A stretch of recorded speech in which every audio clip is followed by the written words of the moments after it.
Iran has met a deadline to respond to the European Union's draft deal to revive the 2015 nuclear deal. But the pact is still up in the air as Tehran disputes specifics on language. The United States is urging Iran to drop its extraneous demands and says that everything that can be negotiated already has been. The EU says that it's studying Iran's response. Rosie Bircher joins us live now from Brussels for more on this. Rosie, Iran says that a deal is closer than ever. What's the EU's view, though?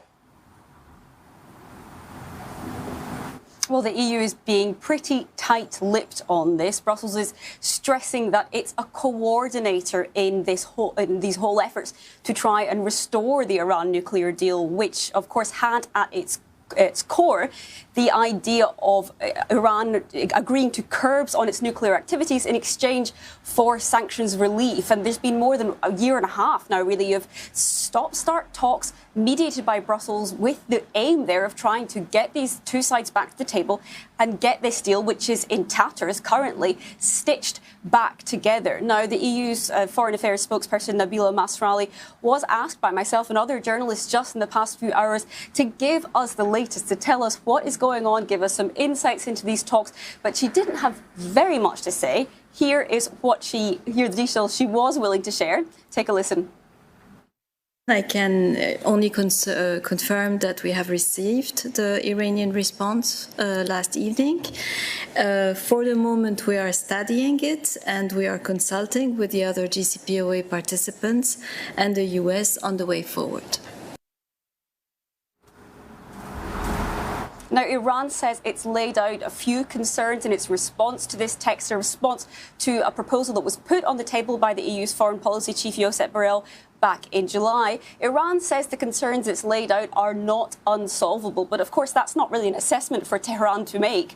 And it's now over to Washington and to the other partners involved to see if there is a deal to be done here. EU officials here in Brussels, of course, are hoping things fall into place, but they may still fall apart entirely. Well, Rosie, is there a sense that leaders may well have to go back to the negotiating table on this?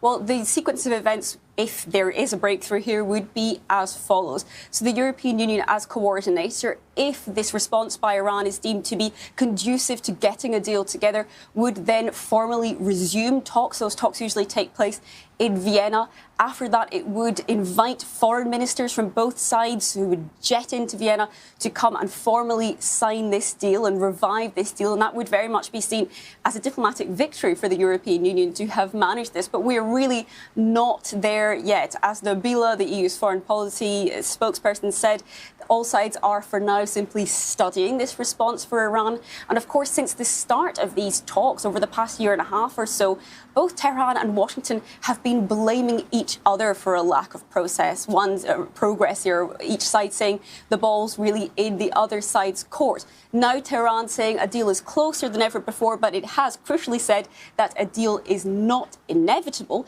And that's something which EU officials are in this building behind me as we speak, assessing at the moment. Is there a deal to be done here?